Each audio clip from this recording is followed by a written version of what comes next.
শহীদ শরীফ উসমান হাদি রাহমাতুল্লাহ আলাইহি এই যুবক প্রতিদিন 5 ওয়াক্ত নামাজ পড়তো। লক্ষ মানুষ সাক্ষী দিছে যে সে ফজরের নামাজ জামাতে পড়তো। সে শেষ নামাজ জুমার নামাজ জামাতে পড়ে তারপরে গুলিবিদ্ধ হয়েছে। আল্লাহর কাছে বলতে পারবে, মালিক আমি শেষ আপনার জুমার সেজদা দিয়ে আসছি, মালিক আমি আপনার গোলামীর সেজদা শেষ ওয়াক্ত নামাজও আমি পড়ে আসছি। জুমার নামাজের পরে সে গুলিবিদ্ধ হয়েছে। পৃথিবী দেখছে। সে হাফেজে কোরআন ছিল, তার বাবা আলেম ছিলেন, তার বড় ভাই আলেম, সে নিজে মাদ্রাসার ছাত্র। সে আল্লাহর কোরআন সহি শুদ্ধ পড়তে পারত, সে নবীর হাদিস সহি শুদ্ধ পড়তে পারত।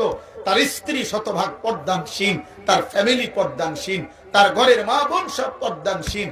আজকে পৃথিবী দেখছে ইসলাম তাকে ঠকায় নাই, কোরআন তাকে ঠকায় নাই, দ্বীন তাকে ঠকায় নাই, ফজরের নামাজ তাকে অপমানিত করে নাই, আল্লাহর সিজদা তাকে দামি করেছে। সারা পৃথিবীর চোখে পানি ঝরায় দিচ্ছে।